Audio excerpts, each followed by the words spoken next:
ABBQ, meet and drink with us. 1010XL is presented by Farah and Farah, exclusive injury law firm of the Jacksonville Jaguars. Protecting you and your family. Call 396-5555. Jacksonville. He's Hacker. So much so that I had to ask around. I'm like, hey, I'm kind of a nice guy, right? Hacker is an ass. I try, as I'm getting into my old age at 39 years old, try not to let things bother me. Just know that I'm ultra soft. And he doesn't shy away from opinions. See Baker Mayfield throw 4 passes, but I get to see this homeless guy return a ball for a touchdown. It's Hacker After Dark on 1010XL. And a very good Tuesday evening to you, Jacksonville. It is Hacker After Dark, 1010XL, 92.5 FM with Dylan Denmark, the Hacker Ryan Green with you, our late night show. Are you kidding me? Jacksonville, Florida, after a football catastrophe last night at Everbank Stadium, where else would you rather be right now from 10 o'clock to midnight than right here on Hacker After Dark? And we do certainly appreciate you joining us. We got a lot to get into. Guest lineup looks like this. We'll have a little Tuesday night coaching with Campo, my buddy Dave Campo, former head coach of the Dallas Cowboys. He will stop by to break down the loss last night, the injury concerns, and certainly look ahead to Cleveland on Sunday. We'll do a little high school spotlight in the 11 o'clock hour. Brian Braddock, the head coach of St. Augustine, as they get ready for a state championship game on Thursday. Jamie Rogers, the head coach of Bradford County, as they get ready for a state championship game on Friday. Justin Barney of Channel 4 as well. And we will certainly talk about Florida State. Look, those of you that have listened to me over the years know that there were times over the last 21 years and 3 different radio stations that I might not have been as objective, Denmark. I know you find that hard to believe. I'm an objective broadcast journalist now. That's what you get in your old age. But when I was 25, when I was Denmark's age, and I was running my mouth on 930 or the Toaster or any of the other radio stations we've been on, I tend to lean orange and blue a little bit. I have always liked Florida State. Yeah, well, the Pat Kennedy basketball camp is really what did it for me back in the day. But I've leaned orange and blue, I think, certainly. But I did not lean orange and blue Sunday. I thought that was ridiculous. I thought it was a bad day for college football that Florida State was left out of the playoff. I got a lot of thoughts on that. We'll get to some of those tonight. We'll share a lot more of those with you tomorrow night on Hacker After Dark, because a large portion of Hour 1, as you can imagine, will be the Jacksonville Jaguars and exactly what transpired about 24 hours ago down at Everbank Stadium. And with that, every night, here on Hacker After Dark, we give you a big deal of the night and Dylan Denmark. Let's do that right now. Time now for the big deal of the night. What's the big deal? What is the big deal? No big deal. It is a big deal. On Hacker After Dark. When a team shows you who they are, believe them.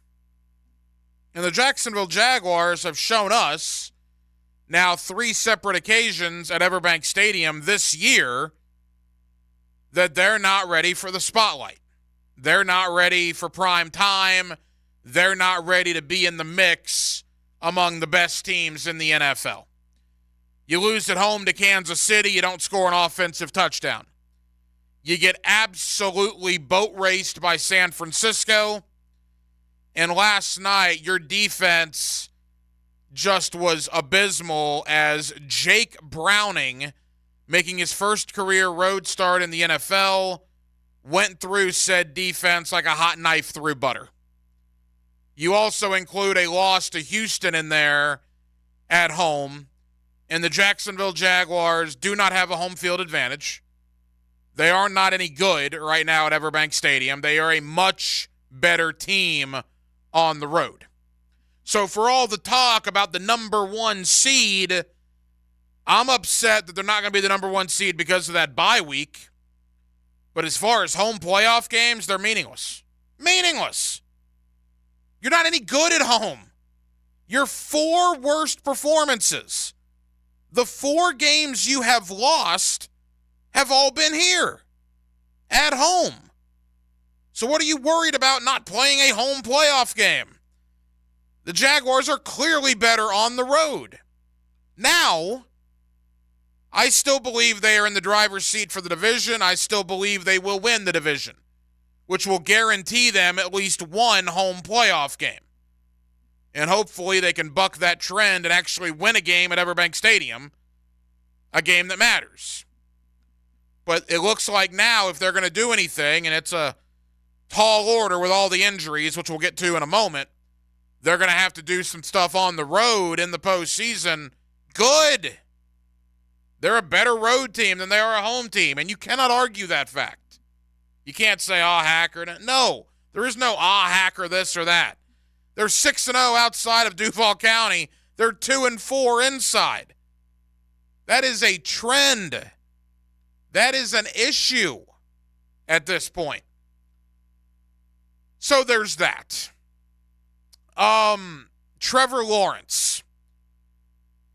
That was almost as bad a situation as you could have ever imagined until we started getting word late last night and early this morning that it may not be as bad as how it looked. When Trevor Lawrence was on that field, good heavens. You wait 12 years for Monday Night Football, and that's what you get. A defensive performance that was just pathetic. Pathetic. And then Trevor Lawrence gets hurt to boot, along with Christian Kirk and Walker Little and Foley Fatukasi and Trey Herndon and Tyson Campbell. It was a terrible night for the Jacksonville Jaguars. There's no sugarcoating that. It was a terrible night. But the sun came up this morning. You might have found something in 6th-round rookie Parker Washington. And it appears, even though Trevor may miss some time, is expected to miss some time, I would imagine, it's likely he will be back at some point in the next, I would say, month, would be my guess. Maybe sooner. I cannot imagine a scenario where he plays on Sunday. I think that's more people that are just fans being hopeful. I can't see a scenario where he plays on Sunday based on what I saw last night. But we'll see. We thought it was bad in Detroit last year, too, and he never missed any games because of it. All of that leads me into this. This morning, for the third time this year, the sky was falling, if you talk to Jaguar fans. Remember after the Texan game in Week 3? The 85-yard kick return by the 260-pound fullback? Jaguars are 1-2. Biggest disappointment in football. Sky was falling. Remember 3 weeks ago when San Francisco came in here and treated you like a junior varsity? Just pushed you all over the field, did whatever they wanted to? Sky was falling. And what happened in those two instances? Sky was falling after Week 3. All the Jaguars did was rattle off win after win after win after win. They rebounded. Sky was falling 3 weeks ago when San Francisco humiliated you. What happened? 2 huge division wins against Tennessee and on the road against Houston. And now here we are again, right? Sky's falling. Cincinnati comes in. Jake Browning embarrasses your defense. There are injury problems. You're going to Cleveland this week. If history repeats itself, the Jaguars, for what they lack in prime time and what they lack in big games, they make up for in resiliency. They make up for in getting off the canvas when they're knocked down. They've done it time and time again. It's what I like about this football team. There's a lot I don't like.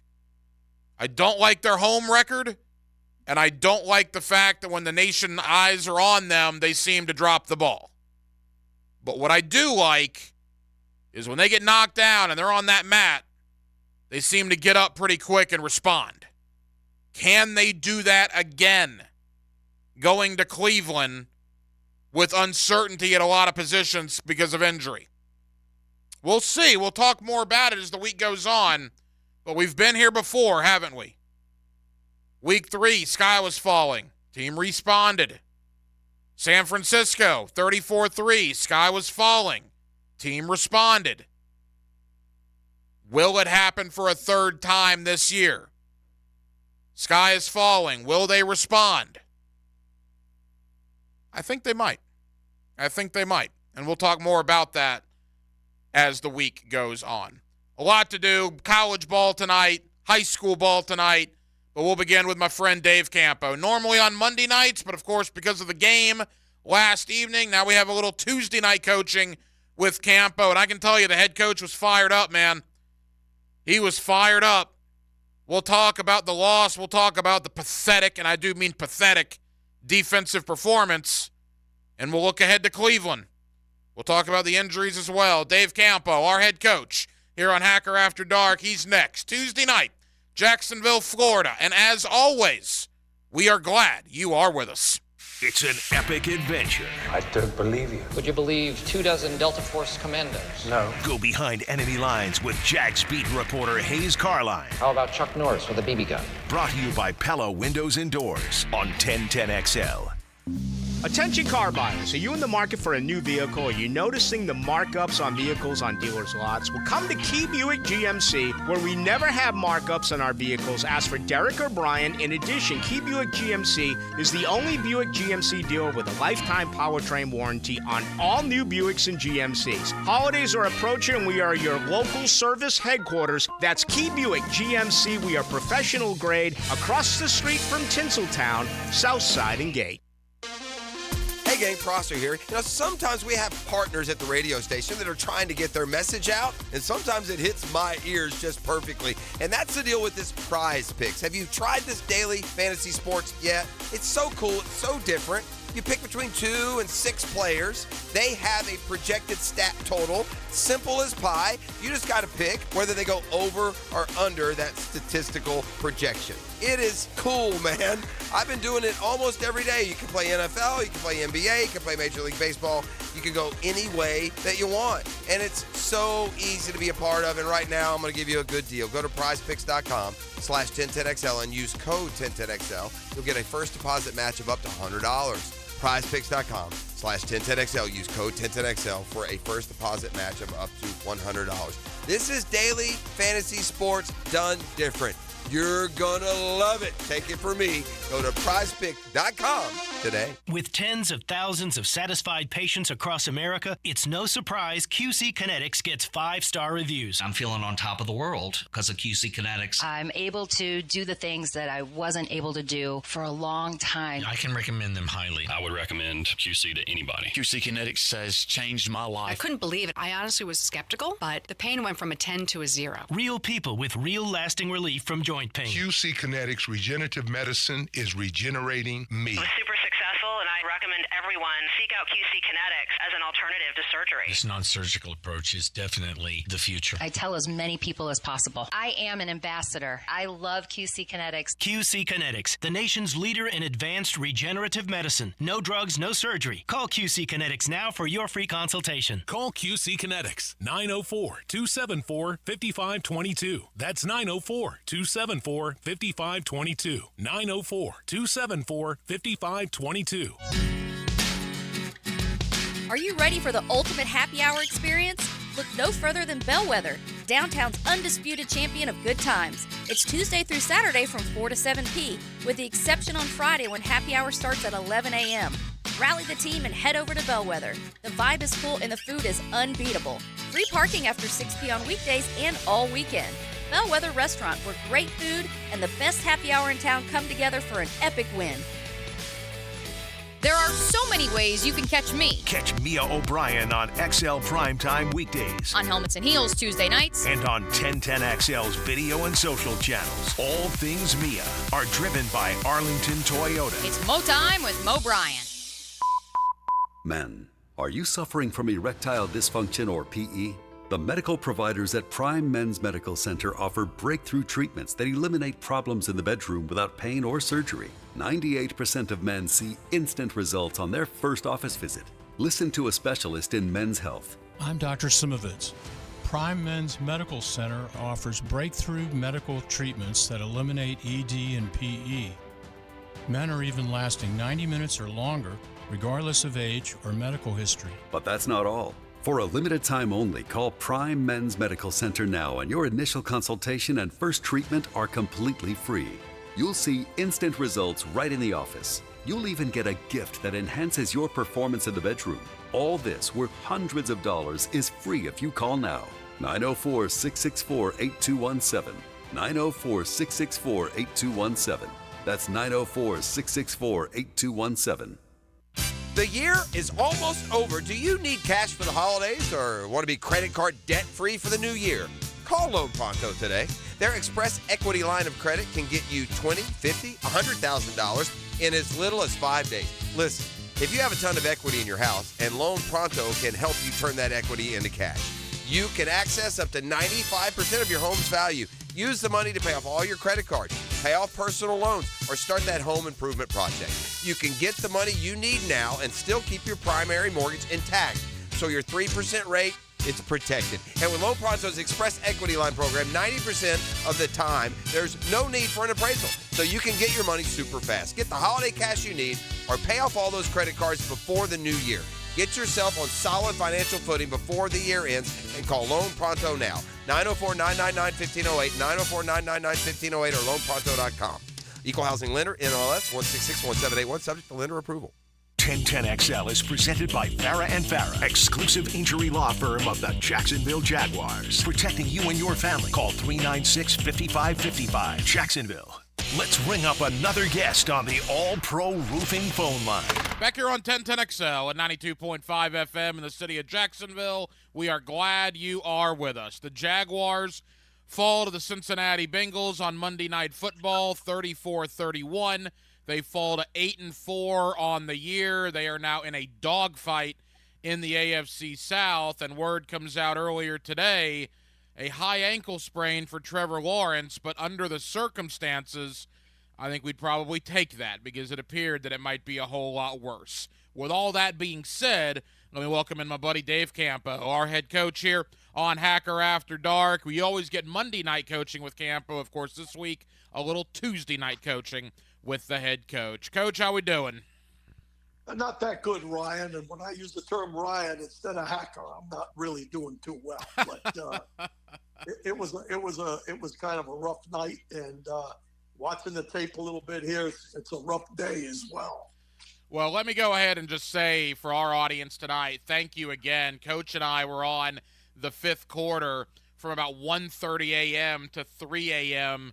early this morning, believe it or not. So, again, thank you, Coach, for doing that. I know a lot of people enjoyed getting that instant feedback. And not to rehash everything we talked about earlier this morning, but just your overall thoughts on what appeared to be a real missed opportunity last night.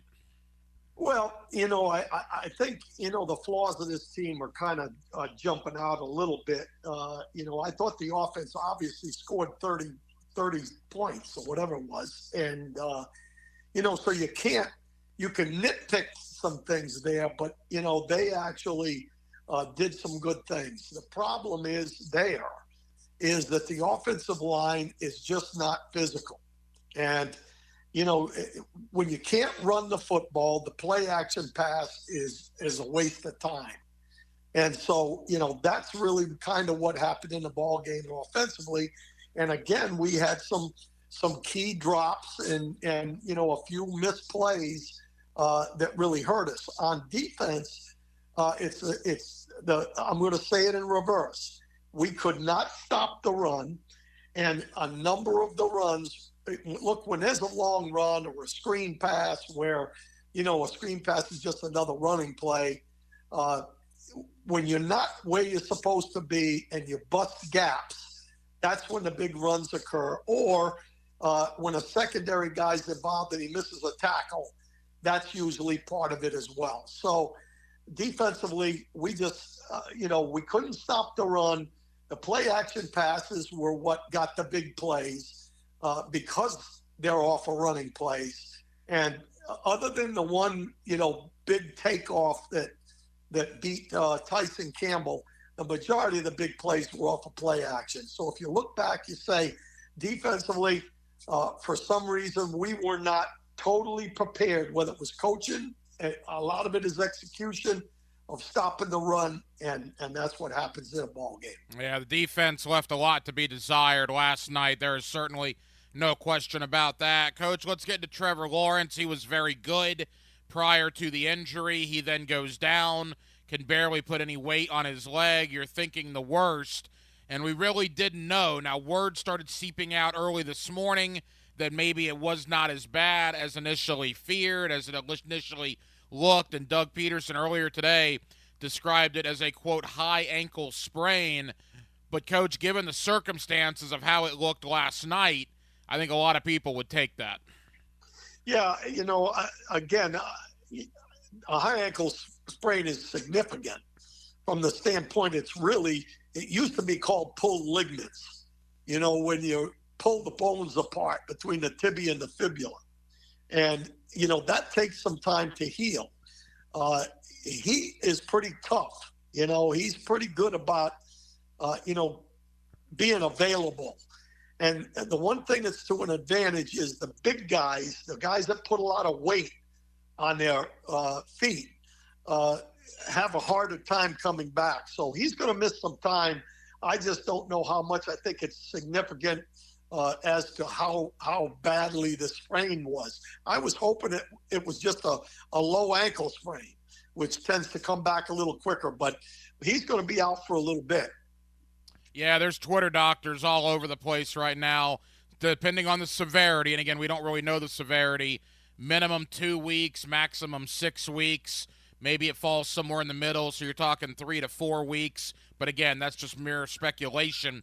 Maybe the bigger news injury-wise, Coach, is the fact that Christian Kirk is going to miss some time, as Doug Peterson described. That is certainly going to be a blow for this Jaguar offense. Yeah, when you have a core injury like that, the core can go anywhere from the abdomen to the groin. That's a significant injury as well. It's kind of like the hamstring. You don't know. Everybody's a little bit different in how they react to those things, and it's unfortunate. I thought Parker Washington, other than knowing exactly what to do all the time, had a pretty good game. I mean, it looks like he can be talented if he knows what he's doing to catch some balls, catch some critical balls. But, the play that Trevor got hurt on, he didn't run the right route. And that's why he had to pull the ball down and ended up having to, have Walker Little step on him. So, obviously Kirk is one of our better guys. And, I think Washington, hopefully, that's why they picked him as a replacement in the future for Kirk. So hopefully he's going to get his opportunity now, it looks like. Our head coach here on Hacker After Dark, Dave Campo. He's with us every week here on 1010XL and on 92.5 FM. Walker Little with a hamstring, Coach. Could not possibly come at a worse time because Cam Robinson's already out, and you get to see Mr. Myles Garrett on Sunday. We'll get more into the Browns game in a moment. But, boy, Blake Hance, if Walker Little can't go, that's going to be a mighty tall task. Yeah, I think Hance is a good player. I don't know exactly what they're going to do. They may. I mean, there's a lot of things. If he can't play, you might switch 77 over to the left. He's athletic enough to play over there. But then again, you're moving 2 for 1. And so they have to make a decision on if Little doesn't play, whether or not Hance is the guy. That's something that we'll know as the week goes on, I would assume. The one thing about Walker, he hurt that ham earlier. It wasn't on the play that got Trevor hurt, but it was probably part of it because of the fact that, if you got a hamstring injury, it's a little tough to push off.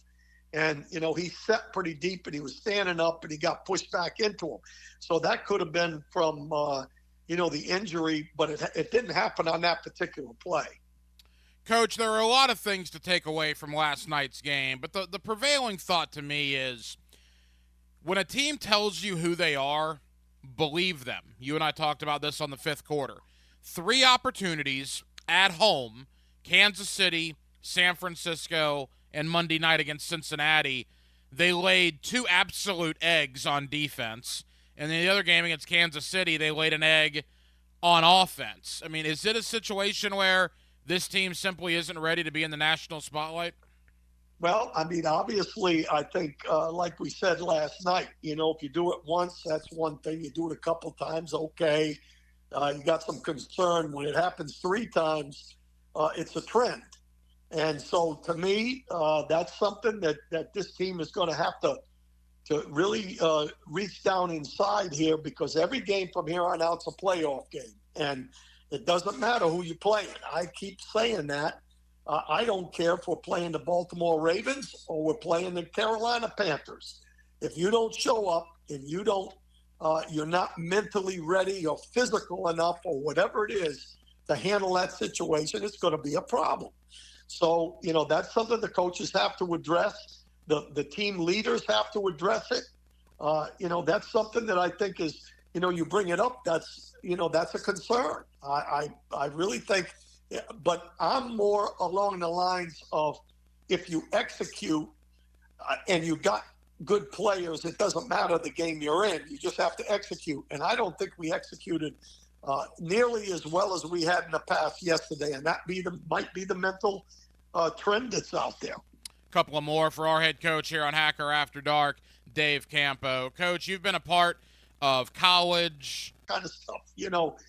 That's, you know, the coaching staff has to kind of evaluate that. Maybe we should be going in a hotel here rather than let guys go home or whatever. I'm not sure exactly what they do when they're at home. But some of it has to do, you know, against who you're playing against.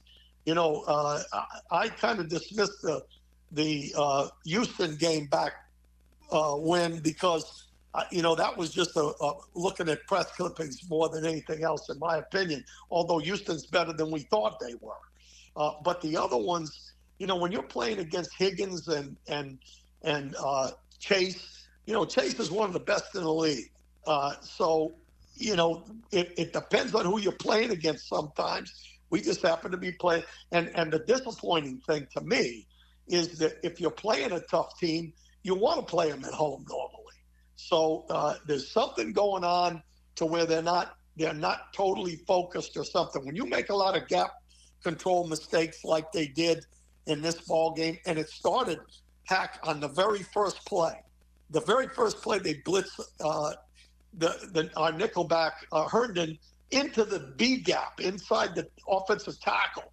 And he gets a concussion on the play, so he shouldn't have been in there in the first place.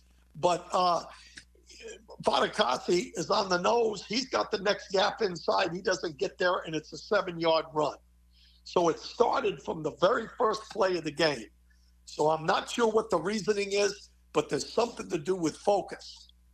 Coach, obviously moving forward, we're going to assume here on Tuesday night that Trevor Lawrence with a high ankle is not going to play in 5 days. I think that's a pretty safe assumption, which means it will be C.J. Beathard. Your thoughts on Beathard and the philosophy from a head coach with an experienced quarterback? I mean, Beathard's played a lot. He's not a rookie. He hasn't started in a couple of years. But how does the game plan change knowing you got your backup in there? Well, the one thing for sure, you're going to find out what he likes and what he does best. And he's an experienced quarterback. I thought he did a good job when he came in, other than, you know, get rid of the ball a couple times where he tried to scramble because he can't run. So, you know, that's another issue. You know, you got a guy that is probably not really a great perimeter type of a guy, although he did make a great throw, the last one that they called the holding penalty on the move.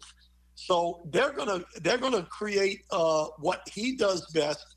And, you know, the concern I have is a lot of that's got to concern the running game, and I just don't think we're playing, you know, that our inside running game is there, and so it's going to be interesting to see. I don't think you can bring anybody in that's going to be any better, though. He knows the offense. He's been there. He's been with those coaches. You know, I have confidence that our guys can scheme. So, you know, that's what's got to happen between now and it's a short week. That's another issue. So this is going to be a tough game. I mean, but hopefully we're going to be 7-0 on the road. Final moments with Dave Campo. Cleveland doesn't want to hear us complaining about injuries. They've been without Deshaun Watson for a month. We don't know if it's going to be Joe Flacco necessarily or who it's going to be as their quarterback. Their star wide receiver, Amari Cooper, is also in concussion protocol after Sunday. So you're going to have two pretty banged-up teams, Coach, and yet with that, it's the 8-4 Jaguars and the 7-5 Browns, two backup quarterbacks more than likely starting in what's going to be a very big game in the AFC. Well, it's backup against backup, but to me, they don't have the firepower on offense that the team we just played does.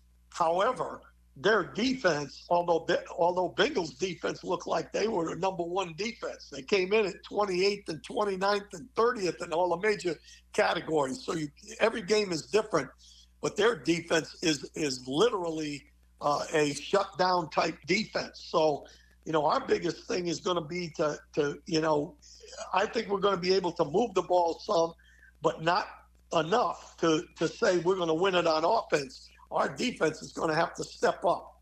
There's no doubt about that. We'll see what the weather's like in Cleveland, too. December in Cleveland. You never really know what you're going to get. And I think as we wrap up here, Coach, the one thing to remind fans of, we thought the sky was falling 3 weeks ago, 34-3.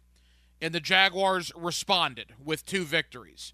We thought the sky was falling after Week 3's loss to Houston. And the Jaguars went to London and won a couple of games. They've been here before. Yes, the injuries are certainly worse now than they have been. But if this team has proven anything, other than they can't really win at home and they're not very good in front of the national audience, but in a positive sense, when things have gone bad this year, they have responded. We'll see if they can do it again, but I think that's important to remember. Yeah, this team has been resilient. I think that's the culture that's developed over there. I think that there's no reason to think this team is, guys. I said this last night, guys. The sky is not falling. I'm miserable still. It's not 24 hours yet. But once 24 hours is over, we got to get ready to play the Cleveland Browns. And this team has been resilient. I feel like there's enough leadership in the locker room that they will respond. Our head coach here on Hacker After Dark, my friend Dave Campo. You get him weekly on Prime Time. You get him weekly on the 5th quarter. You also get him right here on Hacker After Dark. Coach, I'm getting away for a little getaway at the end of the week, kind of clear my head from all this nonsense with the Cincinnati Bengals. But I will be back on Sunday, and I will see you at the Players Grill for the 5th quarter, and I certainly hope you and I and Leon Searcy are talking about a big Jaguar road win once again. All right, Hack, have a good little bit of time off, and I'll see you Sunday. There you go, Dave Campo, our head coach here on Hacker After Dark. Yeah, I'm with you tonight and tomorrow, a little getaway on Thursday and Friday, and then right back at it Sunday for the 5th quarter, 2 hours after the Jaguars and the Browns go final. Obviously, a lot more Jaguar talk, a lot more things to discuss when it comes to Jacksonville and Cleveland, which we will do in the 11 o'clock hour, and we'll really hit that hard tomorrow night on a Wednesday night edition of Hacker After Dark. But this is my first opportunity to talk about what I thought was a terrible day for college football on Sunday, keeping a 13-0 Power 5 conference champion Florida State out of the playoff. I get it. You take the 4 best, right? Not the 4 most deserving. But, man, it's just not a good look. For ESPN to show the reaction of Florida State in that selection show, I thought was pretty bad as well on their part. There were a lot of things I just did not like about Sunday. We're going to talk about that with my friend Brent Beard. You see him locally on First Coast News. You've heard him on my show for years. Love talking with Mr. Beard, and we'll talk Florida State. We'll talk about the transfer portal and how out of control that is. A lot of departures from the University of Florida. There's a lot going on in college football, no question about it. And let's hit all of it with Brent Beard next. Tuesday night edition, a Hacker After Dark with Dylan Denmark, the hacker Ryan Green with you here on 1010XL and 92.5 FM.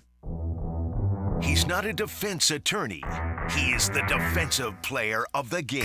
Let's go get a pick and score. After the game, catch the superior fence and rail defensive player of the game. Let's tighten that field and let's go. On 1010XL.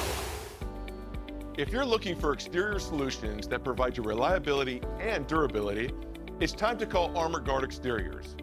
Whether you need seamless gutters or gutter protection, hurricane products, impact windows, glass lanais, or retractable awnings and screens, we've got you covered.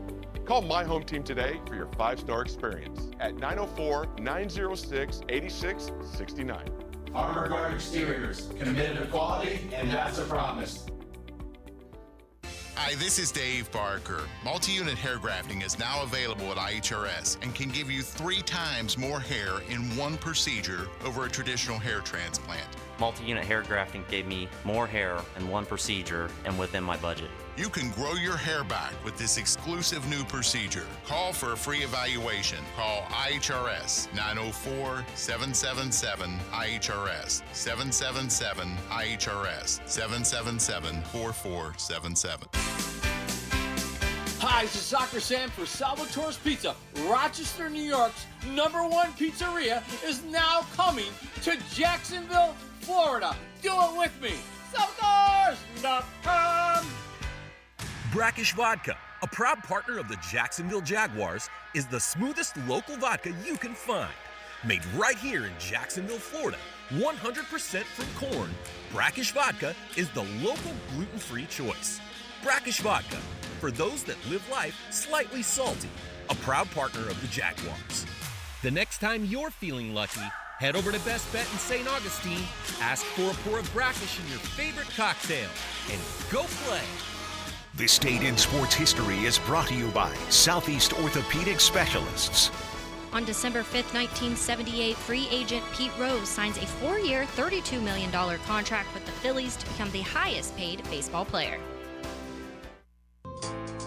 At the First Coast YMCA, you'll find much more than just a gym. We offer many ways to help you be active, reach weight loss goals, and find your inner strength while you connect with your community. Family memberships at the Y include unlimited group exercise classes, childcare while you work out, and youth sports participation. It's easy to join the Y and affordable for all. Plus, the Y is a great place to meet a new circle of friends. Visit the Y near you or online at fcymca.org. Hey, it's Carline here for QC Kinetics. Don't go through another year with that awful joint pain. Call QC Kinetics right now and make 2024 the year you are getting back to living normal life again. QC Kinetics can give you your life back. 2 great locations, Mandarin and Ponte Vedra. Give them a call at 904-274-5522. Again, 274-5522. They are the nation's leader in regenerative medicine. These are all natural treatments that can repair and restore that damaged tissue, giving you pain-free movement again. QC Kinetics has tens of thousands of satisfied patients around the country. People who had knee pain, back pain, shoulder pain, who were able to get lasting relief with no surgery, no drugs, and no downtime. Again, Mandarin and Ponte Vedra. Give them a call, 904-274-5522. That's QC Kinetics, 274-5522. Here's Linda Beaver. Have you heard? Beaver Toyota and Beaver Chevrolet are attempting to sell 2,000 vehicles this December. How? I've instructed my team to take all reasonable offers. We won't lose your business over price. We have thousands of cars, trucks, and SUVs on the ground and priced to sell. We guarantee the most money for your trade and the easiest car buying experience ever. I promise we ain't leaving nothing on the table. At Beaver Toyota in St. Augustine or Beaver Chevrolet in Jacksonville, we're here to wow you. Get Gators play-by-play on 1010XL. Brought to you by Farah and Farah, exclusive injury law firm of the Jacksonville Jaguars. And Renewal by Anderson, the official window and door replacement partner of the Jacksonville Jaguars. The Army-Navy Game Watch Party is presented by the City of Jacksonville Military Affairs and Veterans Department. Watch on the world's largest screens with a kids zone and free admission or donation. Gates open at 2 for the Army-Navy Game Watch Party at Everbank Stadium. Men suffering from ED or PE, you'll see instant results on your first visit at Prime Men's Medical Center. For a limited time, your initial consultation and first treatment are totally free. You'll even get a gift that enhances performance in the bedroom. Call 904-664-8217. Pickett here. The Borland Groover Foundation proudly presents the annual March to Get Screened 5K race and 1 mile fun run. Sunday, April 14th. The race starts at 7 a.m. under the Fuller Warren Bridge. Their mission, raise awareness about colorectal cancer and related deaths. All proceeds benefit the Borland Groover Foundation. It's a nonprofit organization devoted to building a healthy and equitable community that is free from colon cancer. Visit BorlandGrooverFoundation.com for more. 1010XL is presented by Farah and Farah, exclusive injury law firm of the Jacksonville Jaguars. Protecting you and your family. Call 396-5555. Jacksonville. Let's ring up another guest on the All-Pro Roofing phone line. Back here on 1010XL and 92.5 FM in the city of Jacksonville. We are glad you are with us. Boy, what a weekend in college football. The playoff has been decided. You want to talk about controversy when it comes to Florida State. Good grief. The transfer portal is in full effect, and we have a Heisman Trophy to give out in less than a week's time. With all that being said, let me welcome in my friend Brent Beard. You see him locally on First Coast News. You get him weekly right here on Hacker After Dark. Mr. Beard, how are you, my friend? To add to what you're saying, the other issues going on right now are at midnight, Monday morning or Sunday night, whichever, the transfer portal opened, and it's going to be open for a month or so, and already a bunch of big names like Dylan Gabriel of Oklahoma has entered, and Riley Leonard of Duke, Tyler Van Dyke of Miami, Will Rogers of Mississippi State, DJ Uiagalelei of Oregon State, and Kyle McCord of Ohio State. Bowls will begin on the 16th. Finals are going on, and oh, by the way, on the 20th is early signing period. Now we'll certainly get into all the playoff situation, but heck, the reality of this stuff is, and this is more a sermon on another day, but the coaches are going to have to do something over the next few years to get December reined in. It used to be one of the easier times when basically all you did was take time for finals, rest a little bit, and prepare for a bowl game. Heck, that's one of the minor things you do now. Yeah, they got too much crammed into a too short amount of time, and I've been saying that for a couple of years. I agree with you. We'll see what happens moving forward. Well, it happened on Sunday morning when the playoff was announced.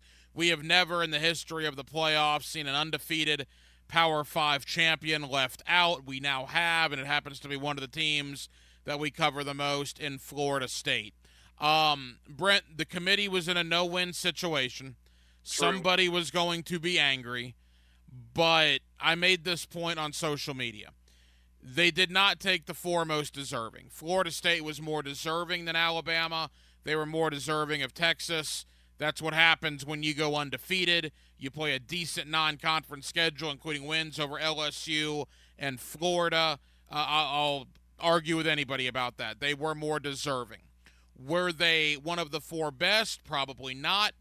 But to penalize those kids, that coaching staff, that fan base, and that university for essentially Jordan Travis' leg snapping in half against North Alabama, to me is a horrific look by the committee. Your thoughts? Well, we've got such really a poor system with this four team. I mean, it's better than the BCS and it's better than the AP poll voting.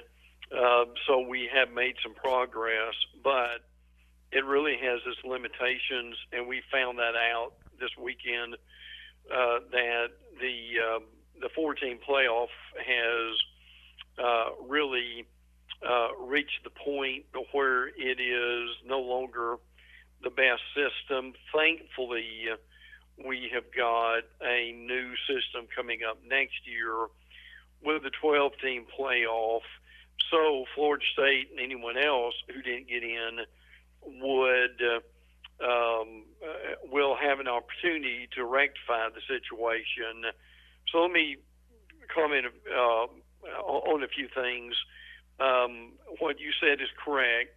You're either going to select the best teams or the most deserving, and the committee went with the best teams. In other words, these are the teams we think that regardless of record and how they did in the postseason, that they are the best.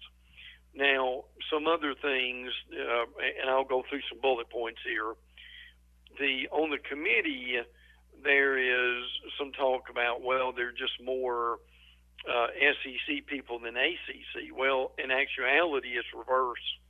There are up to about 5 of these committee members that have ties to the ACC, including the chairman, Boo Corrigan, and there are only really 2 guys from the SEC.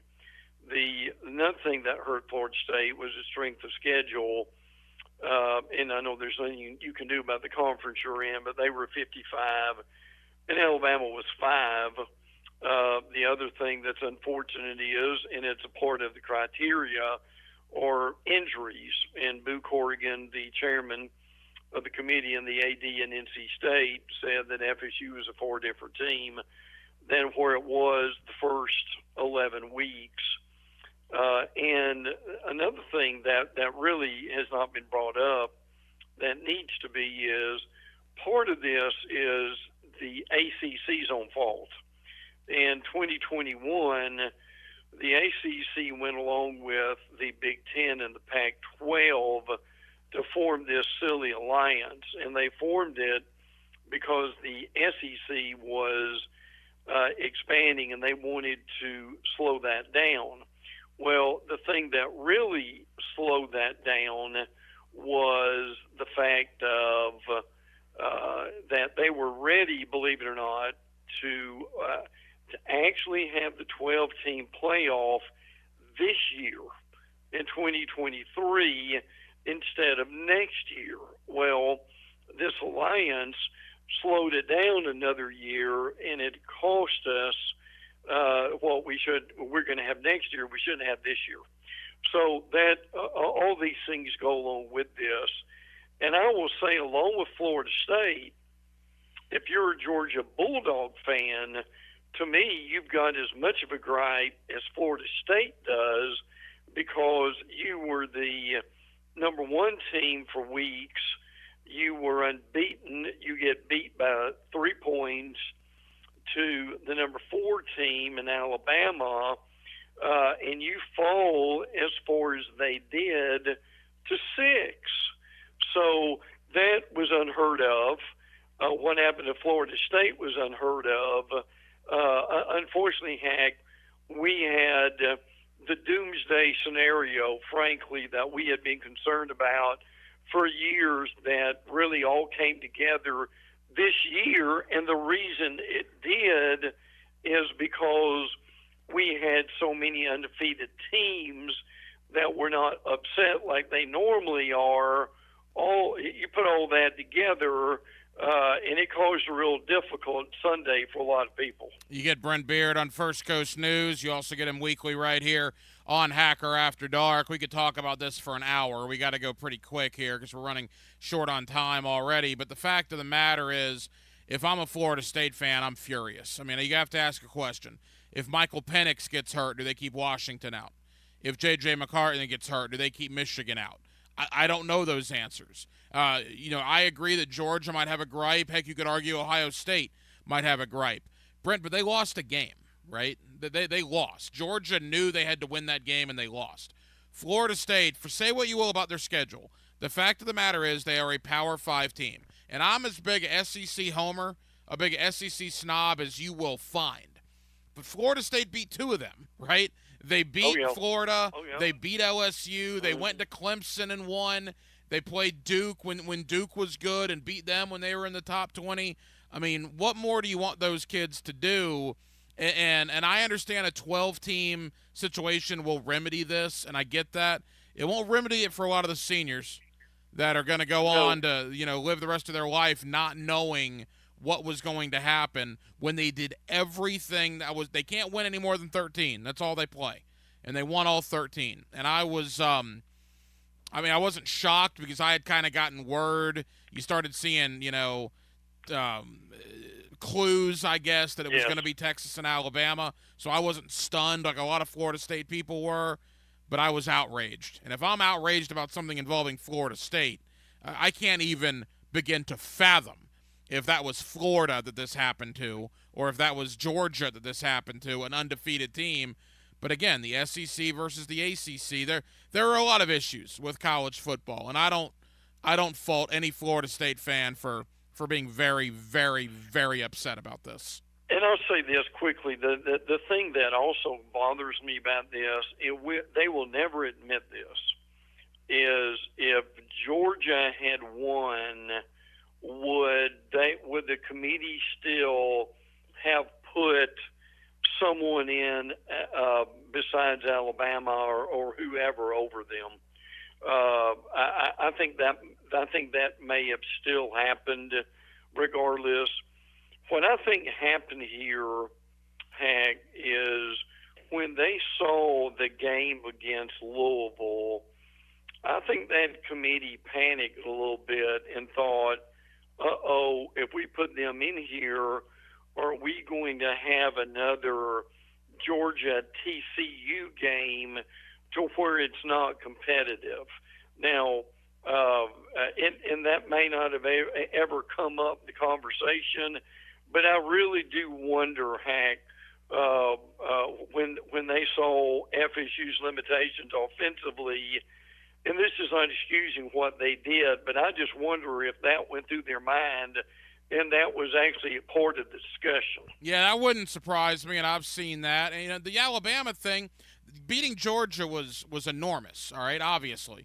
But Alabama was 4th and 31 away from losing to an Auburn team who got absolutely destroyed by New Mexico State the week prior. I mean, everybody had flaws, right? Florida State's flaw was they're in the ACC, and they don't play the, quote, big boys like Alabama does. But I just, my heart, and then I saw Jordan Travis on social media basically implying that he wishes he could have broke his leg earlier in the year so the committee could see what his teammates could do without him.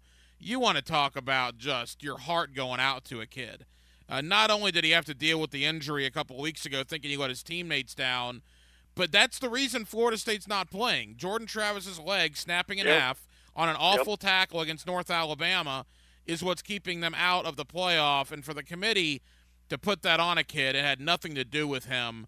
Again, there were a lot of bad things that happened on Sunday. I thought it, quite frankly, was a bad day for college football.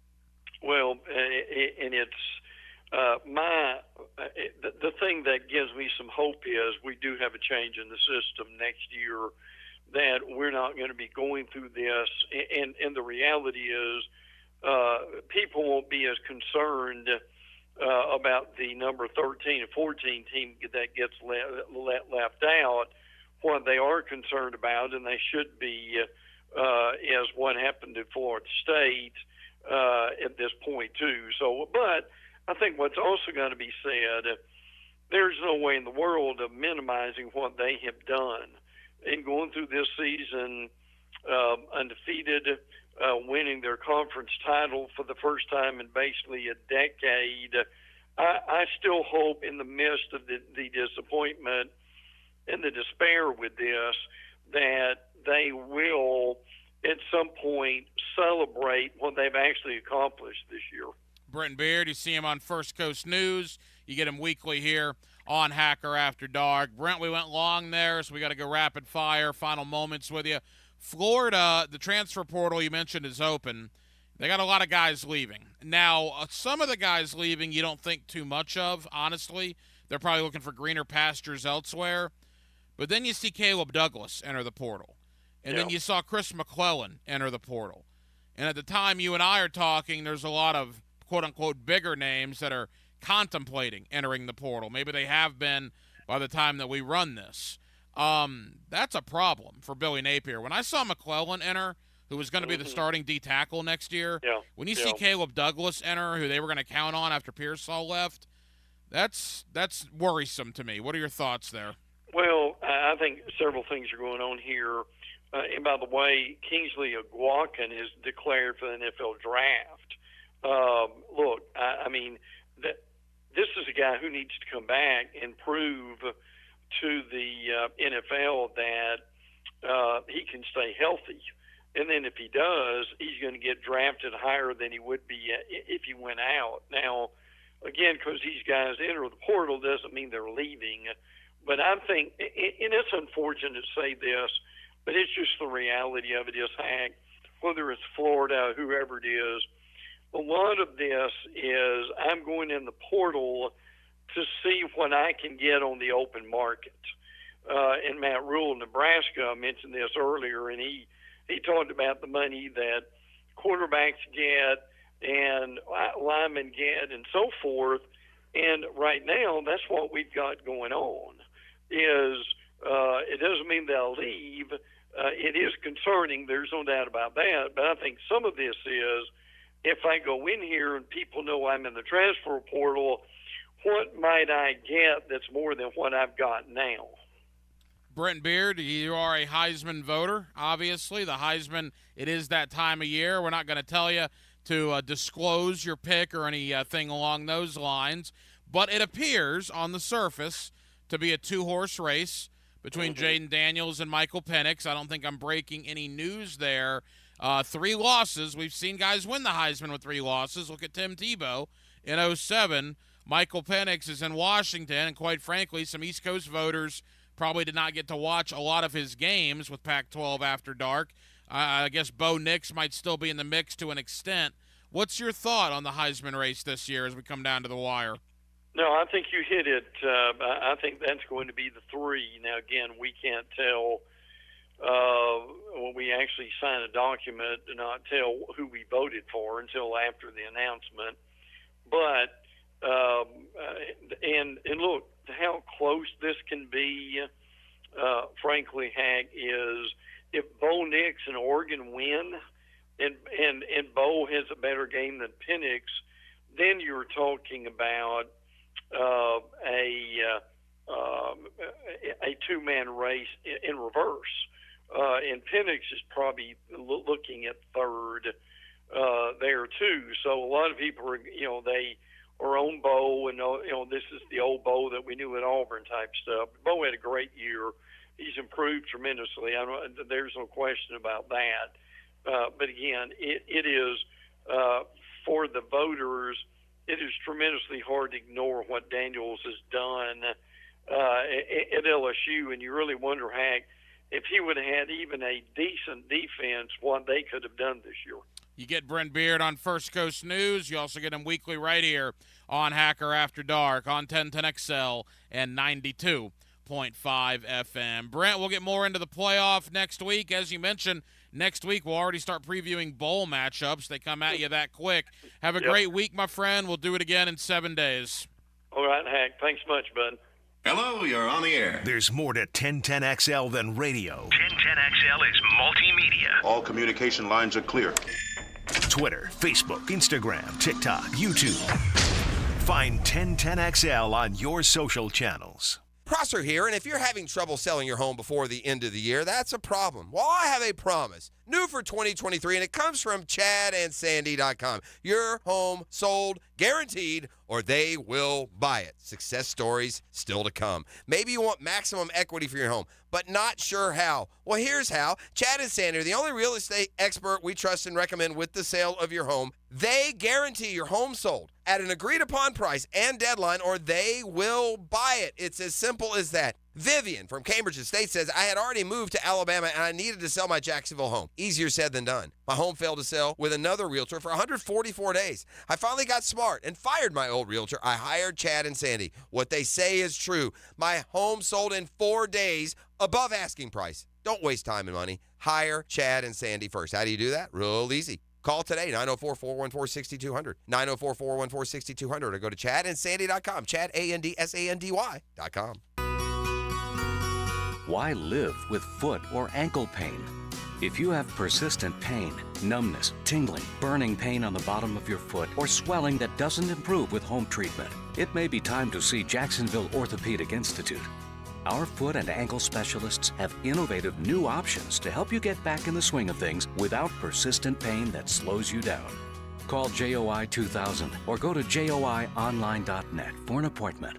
The flagship station of the Jaguars, WJXL-FM, Jacksonville Beach. The year is almost over. Do you need cash for the holidays or want to be credit card debt-free for the new year? Call Loan Pronto today. Their Express Equity line of credit can get you $20,000, $50,000, $100,000 in as little as 5 days. Listen, if you have a ton of equity in your house, and Loan Pronto can help you turn that equity into cash. You can access up to 95% of your home's value. Use the money to pay off all your credit cards, pay off personal loans, or start that home improvement project. You can get the money you need now and still keep your primary mortgage intact. So your 3% rate, it's protected. And with Loan Pronto's Express Equity Line program, 90% of the time, there's no need for an appraisal. So you can get your money super fast. Get the holiday cash you need or pay off all those credit cards before the new year. Get yourself on solid financial footing before the year ends and call Loan Pronto now. 904-999-1508, 904-999-1508 or loanpronto.com. Equal Housing Lender, NLS 1661781, subject to lender approval. Hacker here, and look, football season is in full swing, and no game day setup is complete without the Sausage Dude sausage. I'm a sausage guy, and the Sausage Dude sausage is the best sausage I've ever had. Try their 4 terrific flavors, including Polish, Hungarian, beer bratwurst with jalapeno, and my personal favorite, the Italian today, by picking them up at any Publix in the Jacksonville area. Football and sausage, it's a winning combination. Go get the Sausage Dude sausage at any Publix in the Jacksonville area right now. Hey everybody, Mike Dempsey here for Awaken 180 Weight Loss. Do you have unused funds in your HSA or FSA accounts? Why not put those pre-tax dollars to its best use, your health? Awaken 180 is an approved expense for HSA and FSA plans thanks to the recognized health and medical benefits that Awaken 180 delivers. And remember, those unused dollars might vanish at year's end. So let's make those extra pounds disappear instead. You might be thinking, wait until after the holidays to start Awaken 180. But here's a thought. The program is designed for real life, holidays included.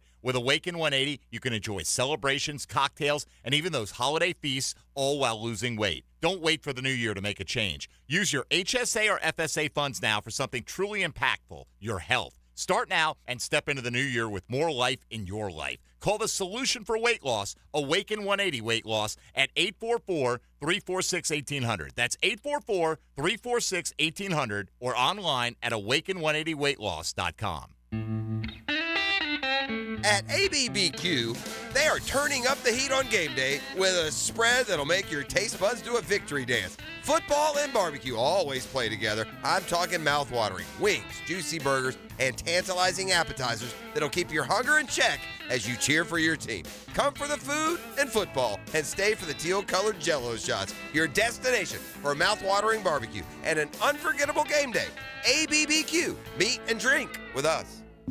Attention car buyers, are you in the market for a new vehicle? Are you noticing the markups on vehicles on dealers' lots? Well, come to Key Buick GMC, where we never have markups on our vehicles. Ask for Derek or Brian. In addition, Key Buick GMC is the only Buick GMC dealer with a lifetime powertrain warranty on all new Buicks and GMCs. Holidays are approaching, and we are your local service headquarters. That's Key Buick GMC. We are professional grade across the street from Tinseltown, Southside and Gate.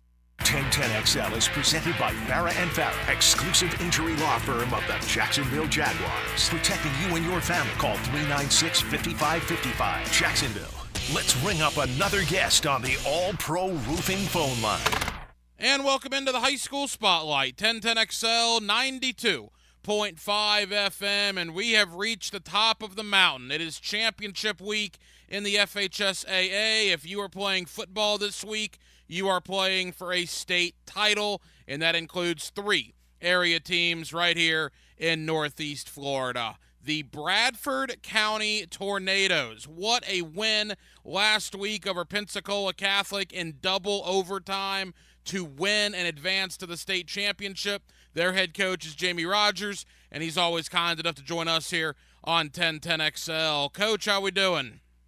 Hey, doing great, man. what a night Friday night. All right, for people that didn't see it, I imagine a lot of people listening did because I got a lot of texts about it.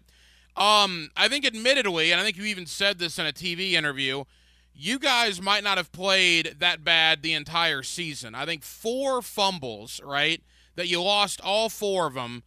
What a defensive effort to keep you in the game. We'll get to the winning 2-point conversion in a moment. But, Coach, how do you keep your kids positive when seemingly everything is going against them?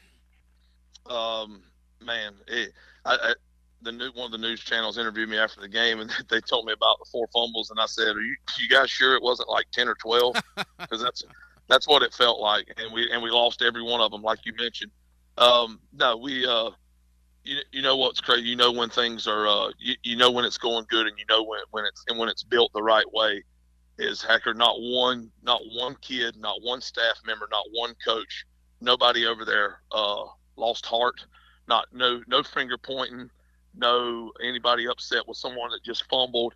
It was none of that. It was uplifting. Hey, we're going to get it right. We're going to figure it out. Our defense is going to keep us in the game. And with just a monumental effort on the defensive side, I mean, we just kept turning it over in the first half. We played about as poorly as we could play on offense, and the defense just kept tackling. Pensacola Catholic was huge. I mean, the size of their kid. We probably up front on both sides of the ball, and we're not small, but on both sides of the ball, we were probably at least 50 pounds a man up front at least, and some was a lot more than that. But they just kept tackling, just kept playing, just kept hitting, just kept being physical, and they kept us around until we got it figured out and held on to the ball. Jamie Rogers, the head coach of Bradford County. The crazy thing for me, Coach, is I'm on the air Friday night in Denmark. Our producer is telling me, well, Bradford fumbled. And I'm like, great. And then a couple moments later, we go to commercial. He's like, well, they got the ball back. I said, what happened? Well, the defense forced a 3-and-out. I mean, every time you guys fumbled, your defense kept you in the game. And like you said, you kept battling, and that gets us to the end of the fourth quarter. I mean, it's 4th and goal. It's your season. It's, 14-7, I guess, is what it was at the time. And before we even get to overtime, you guys had to score at the end of regulation. Take us through those moments. Yeah, well, I mean, we were, we haven't been down double digits all year. We were down at Miami. We were behind a couple times, but it was never more than a touchdown. And we were down 14-0 with 10 minutes left in the game the other night in the fourth quarter. And probably the biggest. There was tons of big plays at the end of the game, but the biggest play probably come on the 70-yard tunnel screen to Khalil Cummings, who took it the distance for 70 yards and got us to within 1 score. And when that happened, it was like it gave juice to the whole sideline. It gave juice to the bleachers. By the way, they were packed. They were sitting on top of each other, and they were electric the whole game. It was an unbelievable atmosphere. But when we scored that long touchdown run, it gave everybody juice, and our defense just kept playing. They were playing hard already. They just played harder. Got us the ball back. Then we had a really good drive where we felt like at halftime I could hear I heard Chase and Clark yelling at the guys. They're getting tired. We just got to keep playing. Just keep playing. Keep getting them tired. Keep being physical. And that's an unbelievable message for a coach to hear. I didn't even walk in there. I was just eavesdropping. And we were able to wear them down a little bit, and we got a bunch of good run plays from a lot of people, and then set up the power pass. Great call by David May. He said, Coach, I think if we get them in this formation, he said, I think they'll lose either Chasen or they'll lose Torn. They're going to lose one of them in the play action. And they lost both of them. Both guys were wide open, and he lofted up. Jeremiah lofted it up for Chasen in the end zone, and it was crazy. Just crazy play. So you score at the end of regulation to force overtime, and then it goes from crazy to just absolutely surreal. So Pensacola scores. They're up 21-14. And now you guys have the ball, and I'm taking people through it that might not have seen it. You score to go up 21-20, and you go back to when conditioning began in January, into spring drills, into summer camp, into fall conditioning, the entire season, the entire playoff run, and your season comes down to a decision you made to go for 2 and the win right then and there. Take us through that decision. Yeah, well, we used our timeout there. I'll be honest with you, they were so big up front, and the formation that they were using, just a wildcat package with with 3 linebackers and times a defensive end that was really big back there. And I wasn't sure. 10 and in was it? You put us at the 50, I would have probably kicked the extra point if we had to go 50 and in. But 10 and in, it's hard to keep those guys from getting 10 yards when all they got to do is just press forward a little bit, and they outweighed us by so much. So I was kind of teetering on what to do, and I was leaning towards going for 2, and then Chasen Clark stepped in the huddle, said, "Coach, this is what we do. Let's end it right here. Let's go." And I said, all I needed was their guts. So we made the decision there when they said, "Let's go for 2." Coach May, we went out and we got in our heavy set, one that we like to use on short yardage. We were going to try to draw them off sides and make it 1.5 yards instead of 3. They did a good job, didn't jump, and we motioned Chasen and Torn over, our 2 H-backs, motioned them over to the weak side. Had not shown that on film at all probably this year, and confused Pensacola a little bit. They had a couple guys standing around trying to move around, and Dejon snapped it. And he didn't get in by much. He just did get the ball over, but it was the right call, and I'm glad we listened to the guys. Coach, I've been doing this 17 years, right? I've seen some celebrations in my day. That was quite the scene, though, out at Bradford County on Friday night when that referee's hand went in the air and you guys knew you won the game. Yeah, it was unbelievable, Hacker. Unbelievable. Never seen anything like it. I've been doing this a long time. People about tore the stadium down, the bleachers. It was people jumping fences, rushing the field. It looked like a scene from college, one of those college games. I was worried for the goalposts at times. And it was just people just running in different directions, looking for somebody to grab, high five. It was exactly what high school football is supposed to be. That was a small town high school football.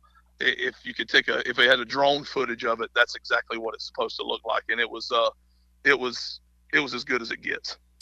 Jamie Rogers of Bradford County. All right, you take a deep breath. Now, normally people listening might say, "Oh man, you have a game like that. How are they going to refocus for Friday night?"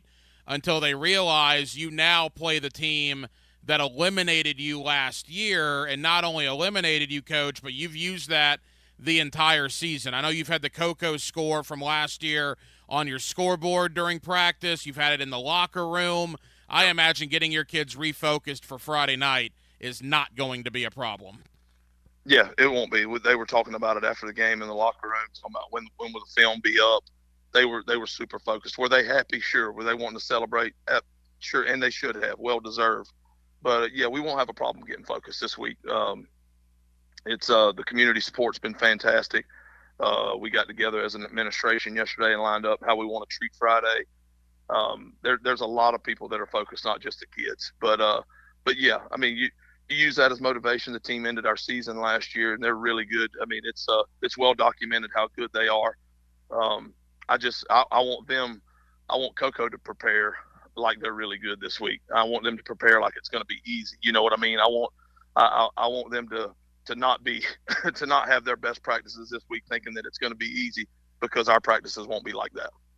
Coach, as we wrap up, uncharted territory for your players. You, on the other hand, have coached in state championship games. How much experience and how will that help you prepare your players for Friday night? Yeah, I think, just the way we did things last time, in 2017, did prepare it. It would help me because there was things that happened and some circumstances that came up that I was not prepared for. And you can't be prepared for it unless you do it. So I'll have those things ironed out a little bit. And, it's a later game a little bit. Our games are at 7:30, so 8 o'clock, that won't be a problem. I know that our kids, here's the only thing I care about. I know that our kids are going to play hard.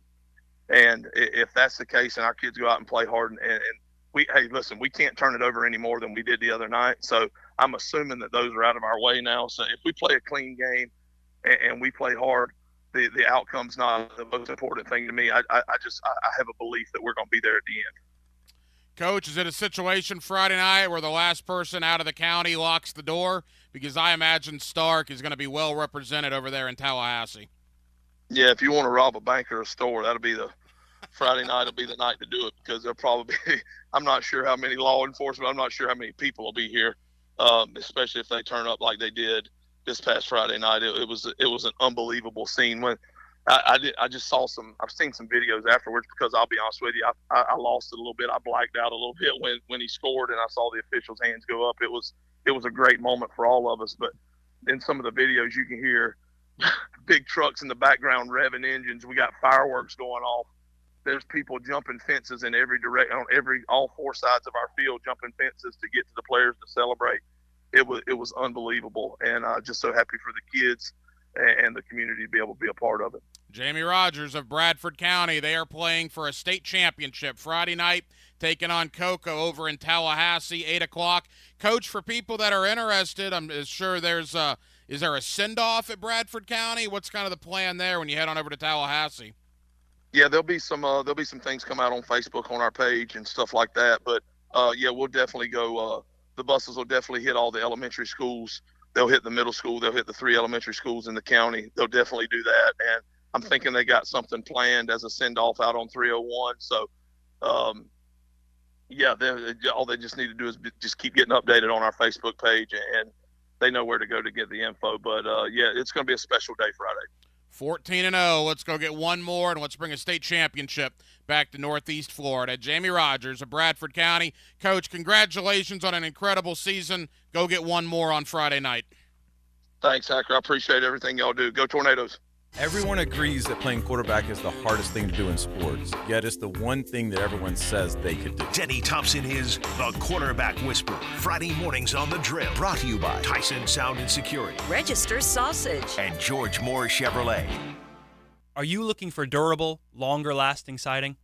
LP SmartSide Trim and Siding is made from engineered wood that features durability and strength, thanks to a process called SmartGuard.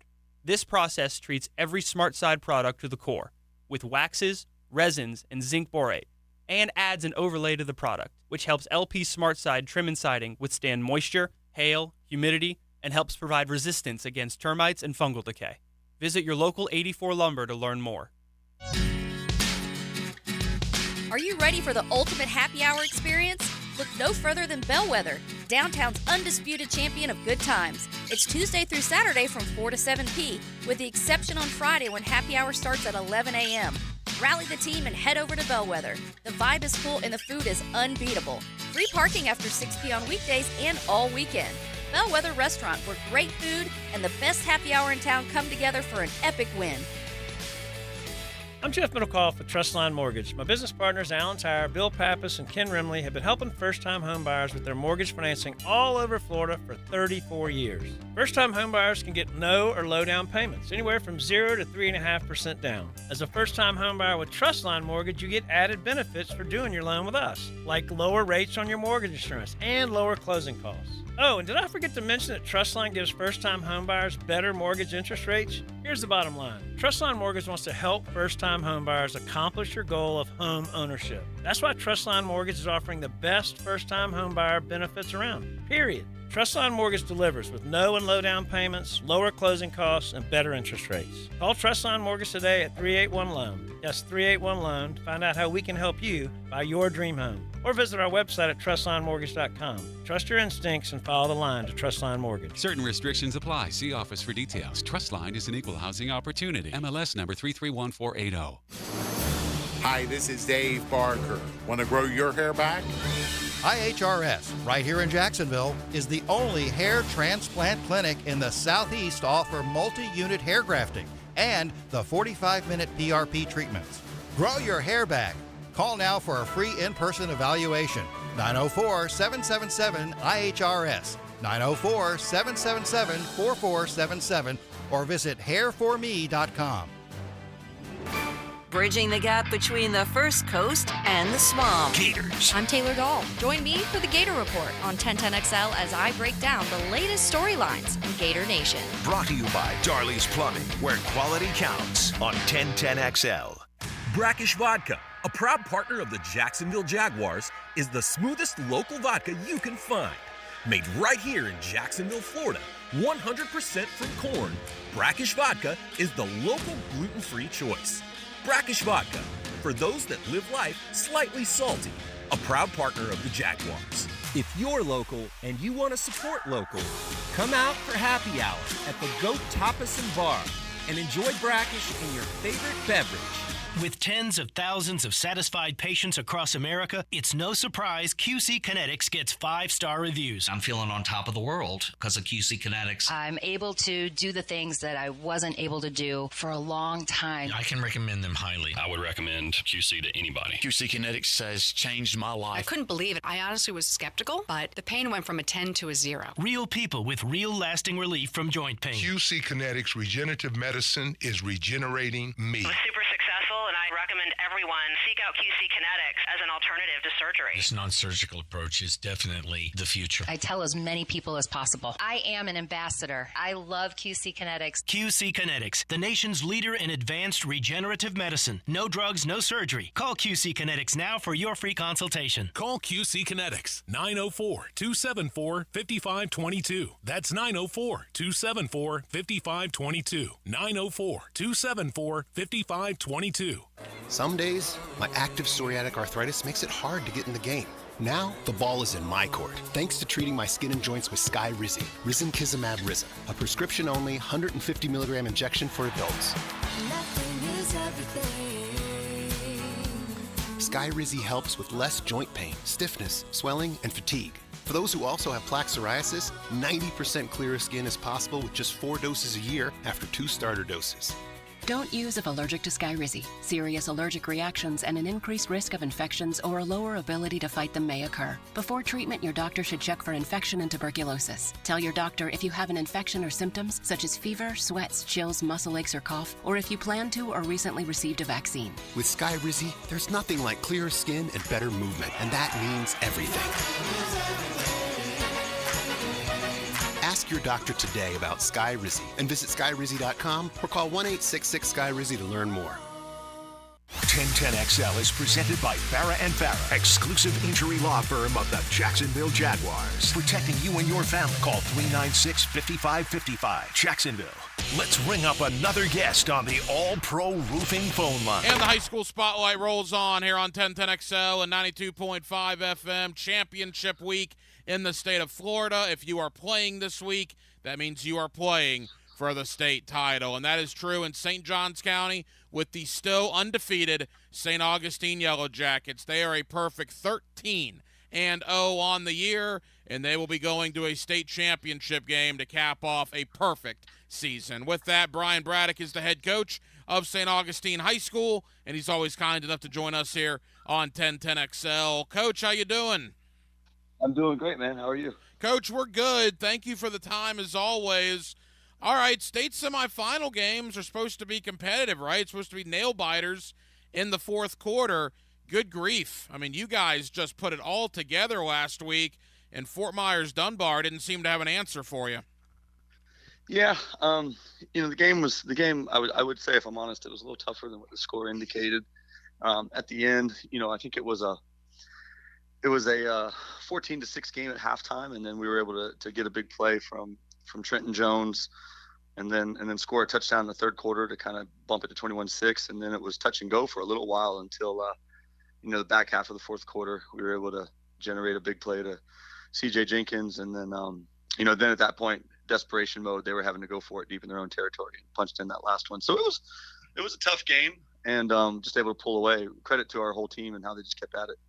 The last 4 weeks, you guys have run the table at home, and you've played some really good football teams, from Middleburg to Pensacola, Escambia to Choctaw into Fort Myers-Dunbar. And I know how important it is, really, for all the programs in St. Johns County to win those games at home. But you got to be pretty happy with your team and running a perfect home slate this year. Absolutely. I mean, I couldn't be more proud of these guys. And, they've worked so hard. We played a rugged schedule and played some really, really, really good football teams. And they definitely earned, the seeding that we were able to receive. And was obviously very beneficial for us to be at home. I think we played in back-to-back weeks. We played teams that all made, 4.5+ hour trips. So really to our benefit, but our kids earned it. So it's been a fun run. What about you personally? Again, Brian Braddock of St. Augustine. Obviously, we'll reminisce a lot more next week, I'm sure, depending on what happens on Thursday night. But you've had really good teams at Mandarin. You've had really good teams at St. Augustine. Never able, as a head coach, to reach the state championship game. until now. What's your thought on the run that this team has made to get that program, to get you, your staff, everybody involved to that state championship level? It's just it's really gratifying for the kids to get to experience this. That now puts them in rare air. They're the fourth team in our school's history now that are going to get to play for a state championship. So that's really, really special. I almost got emotional talking to our kids. Each practice this week will be the last practice of that day. Today will be our last Monday practice for our seniors ever, but they're getting to do it in what had to be the last one. So, it's really, really special. So, we knew we had a talented team. We've got great kids. Their talent extends, beyond just physical ability. They're great kids. That's why they've been able to maximize what they're capable of. And just gratifying to see their hard work pay off. And this is really special for them.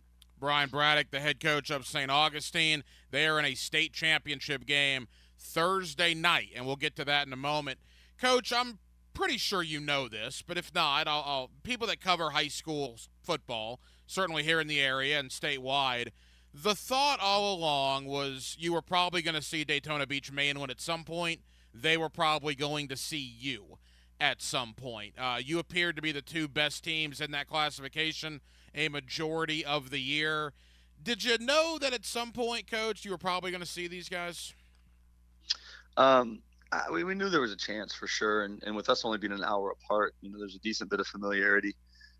Knew how good they were, obviously coming off of a state championship appearance last year. After our Bartram game, both us and Mainland played Bartram in really, really good games. Their coach reached out to me. We communicate with some regularity and said, hey, I think it might end up being us either in the semis or something like that. So, yeah, it's not a complete shock, but we've had some tremendous teams that we've had to overcome to get here, and certainly understood that those teams were capable of beating us. But yeah, it is kind of cool, because there has been a lot of talk about us in Mainland even early on in the season. So it's kind of cool. You mentioned an hour apart. That does, I guess, help you, right? Because you had to play a team from Pensacola, from Choctaw, from Fort Myers. Well, now you do play a team that's basically an hour from you guys, an hour and change. How much does that help being somewhat familiar? I don't know if it helps or hurts, because being familiar with them might not be a great thing when you look at them and you see how imposing they are and how well coached they are, how hard they play. But no, it's good. It is good from the perspective of, there are some kids on each team that know each other through like 7-on-7 and off-season stuff. So that familiarity, I think, does bring a comfort level, but probably for both teams, So, but I tell you what, whether they were far away or real close, they are big, they are fast, they are aggressive, and they're a very, very good football team. So Coach Rowland's done a tremendous job, and we will have our hands full. But I guess that's what a state championship game should be. Final moments with Brian Braddock, the head coach of St. Augustine. Coach, Thursday night, you guys are one of the first games out of the gate. And look, I know you're not going to say it, but I'll say it, just from a media perspective, it would have been nice, to have some sort of inkling that you might have played on Thursday. I think they announced those things on Saturday, which is preposterous to me. But even with that, the fact that it's a day sooner than you normally play, a day less to prepare, that affects Mainland too, right? It affects both of you guys.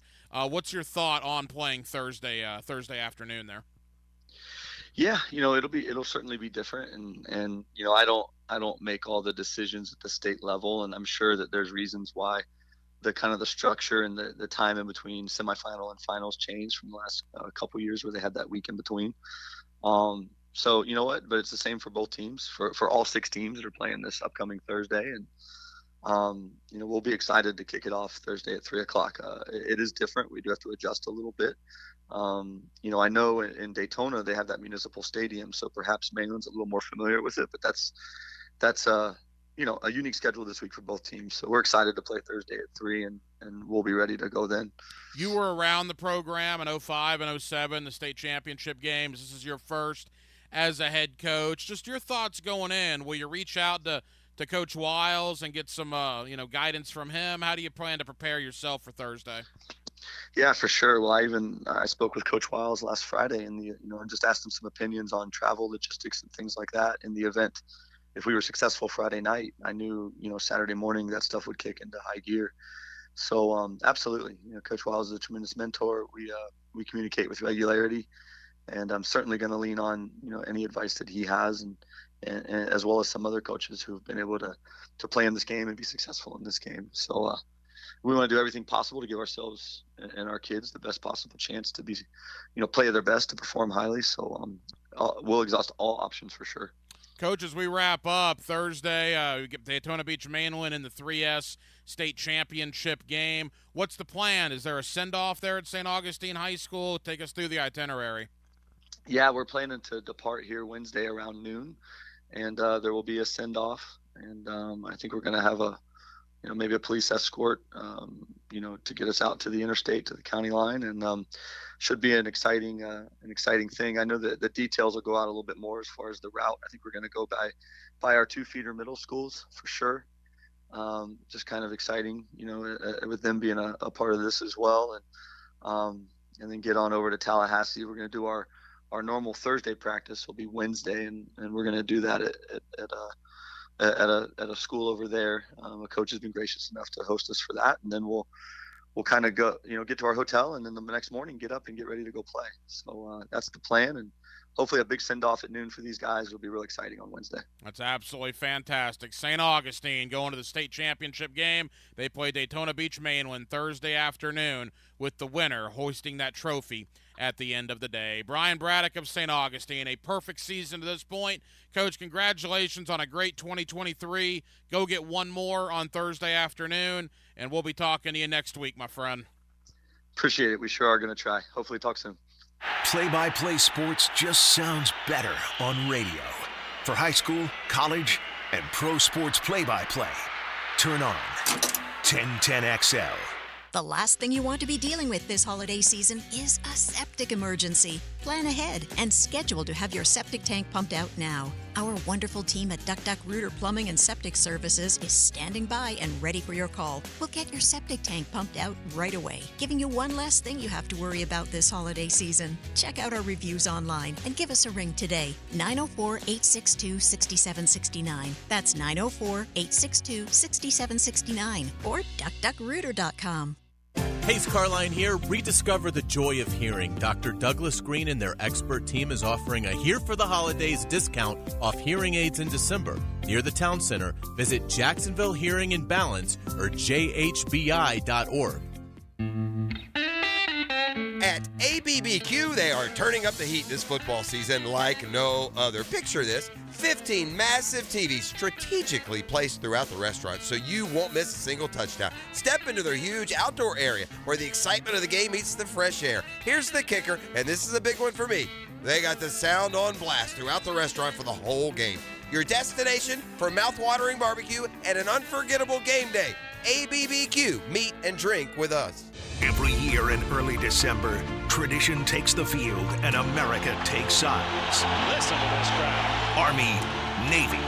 Coverage on 1010XL is brought to you by Superior Fence and Rail, where quality matters. Hacker here, and look, football season is in full swing, and no game day setup is complete without the Sausage Dude sausage. I'm a sausage guy, and the Sausage Dude sausage is the best sausage I've ever had. Try their 4 terrific flavors, including Polish, Hungarian, beer bratwurst with jalapeno, and my personal favorite, the Italian today, by picking them up at any Publix in the Jacksonville area. Football and sausage, it's a winning combination. Go get the Sausage Dude sausage at any Publix in the Jacksonville area right now. Come on, admit it. Almost everyone you know seems to be playing pickleball now, right? So whether you just want to learn how to play or you're ready to show off your elite pickleball skills, the Y is the place for you. Visit our brand new McGuire Family Pickleball Center at the Brown Family YMCA in Ponte Vedra Beach. 5 top quality outdoor courts and 3 amazing indoor courts where you can learn about dinks, dill ball, falafel, the kitchen, and more pickleball slang at the Y. The year is almost over. Do you need cash for the holidays or want to be credit card debt-free for the new year? Call Loan Pronto today. Their Express Equity line of credit can get you $20,000, $50,000, $100,000 in as little as 5 days. Listen, if you have a ton of equity in your house and Loan Pronto can help you turn that equity into cash, You can access up to 95% of your home's value. Use the money to pay off all your credit cards, pay off personal loans, or start that home improvement project. You can get the money you need now and still keep your primary mortgage intact, so your 3% rate is protected. And with Loan Pronto's Express Equity Line program, 90% of the time, there's no need for an appraisal, so you can get your money super fast. Get the holiday cash you need or pay off all those credit cards before the new year. Get yourself on solid financial footing before the year ends and call Loan Pronto now. 904-999-1508, 904-999-1508, or loanpronto.com. Equal Housing Lender, NLS 1661781, subject to lender approval. The Jacksonville Orthopedic Institute is now offering online scheduling for new patient appointments for all of their physicians. Simply schedule your appointment on your cell phone, tablet, or desktop. JOI is the first orthopedic practice in North Florida to offer this feature to patients. To schedule your appointment online, visit joi.net and click on the button at the top of the page. If you'll be using insurance, be sure and have your information handy. JOI, where the pros go. Men suffering from ED or PE, you'll see instant results on your first visit at Prime Men's Medical Center. For a limited time, your initial consultation and first treatment are totally free. You'll even get a gift that enhances performance in the bedroom. Call 904-664-8217. This is your Mad Dad's Update with Chapter President Donald Ford. Mad Dad's is asking for good, committed men who want to be part of an organization that has been around for 17 years. We are a group that is part of the solution, not the problem. We are a group that don't stand around murmuring and complaining, but get into action and hit the streets to get the community to break the code of silence to remove the murderers off our streets. We do not require a lot of time, just willing and able bodies to get involved. We've had far too many murders this year already not to get involved. If you want to be part of this great organization, call 904-718-1649. We're looking for men, not men acting like boys. Hit me on Facebook and tell me what you think. For information about Mad Dad, go to Mad Dad's Jacksonville Chapter Facebook or MadDadJacksonville.com.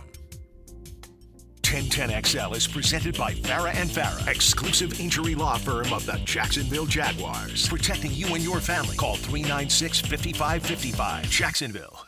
Let's ring up another guest on the All-Pro Roofing phone line. Back here on the High School Spotlight, 1010XL and 92.5 FM, and we have reached state championship week. 3 of our teams are heading to Tallahassee to compete for state titles in their given classifications. With that, we welcome in Justin Barney of Channel 4. Justin, 3 teams heading to the state title game. That's a pretty good year here in Northeast Florida.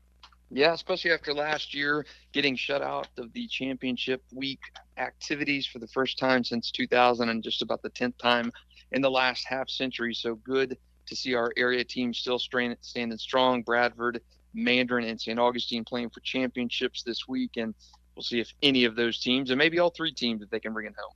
2 team seasons did come to an end before we look to the future. Trinity Christian fell to Clearwater, and then Bowles played one of the best teams in America in Miami Norland. Hung around with them for a little bit. Obviously, Norland pulled away there in the fourth quarter. Just a final thought from you on both Bowles and Trinity Christian this year. Good seasons for both of those teams, and obviously didn't end up where those teams have expectations to get to in that state championship round. But Bowles, you have to be impressed with what they did, especially after starting 0-3 and kind of limping to the end of the regular season at 5-5, and you get to the state semifinals for the 5th consecutive year. Matt Toblin and that coaching staff know how to put a game plan together.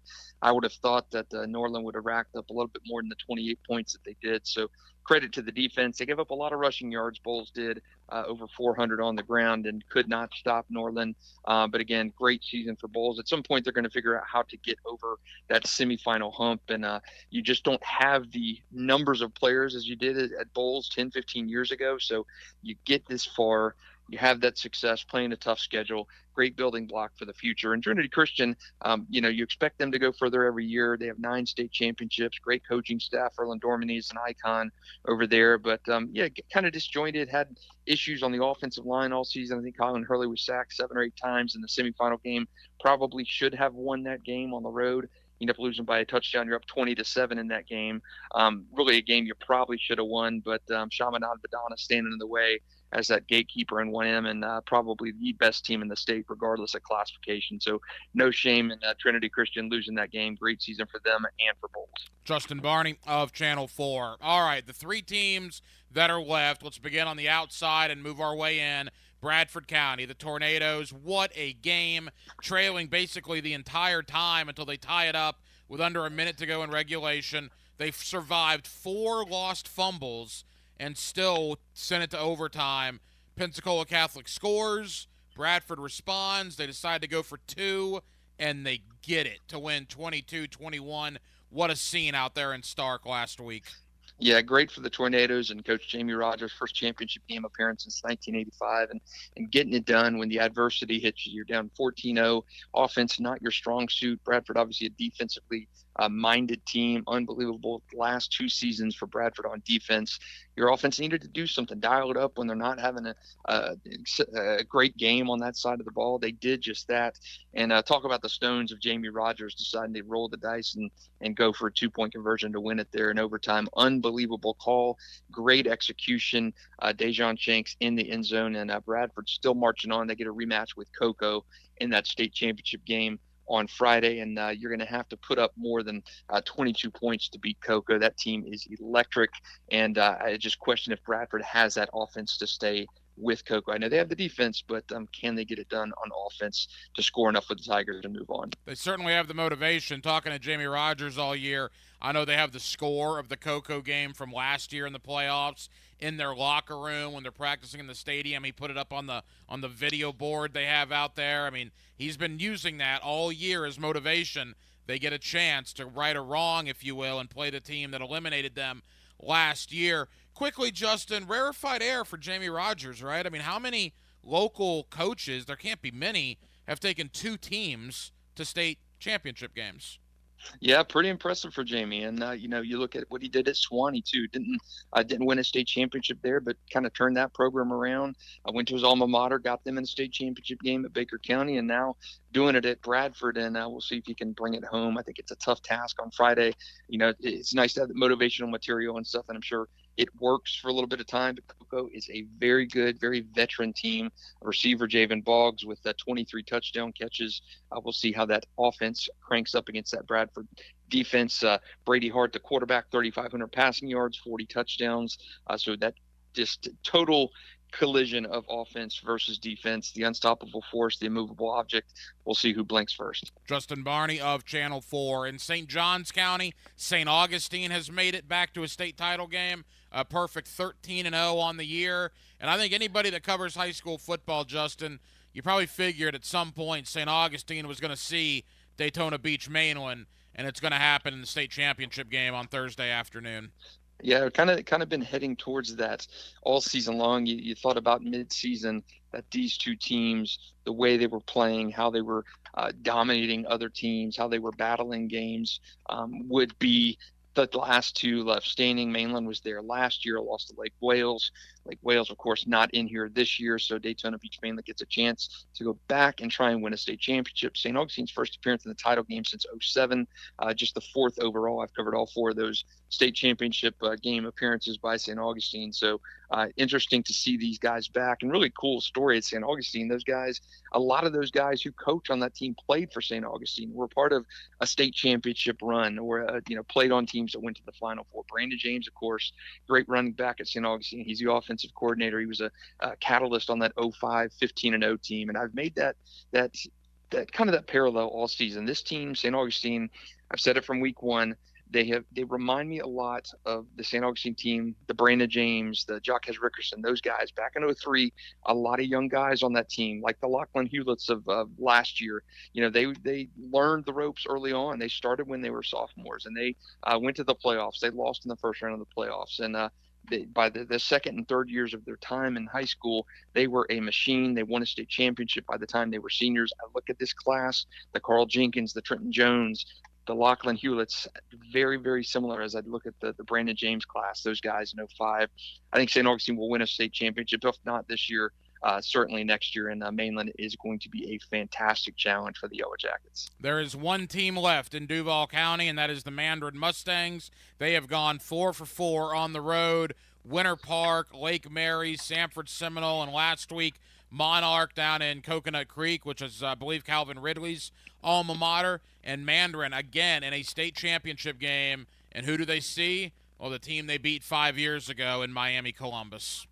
Yeah, and a great, unbelievable trek. And I know Toby Bullock would have loved to have had a game at home for the fans at the Corral to kind of showcase what they have and see that environment and that playoff atmosphere.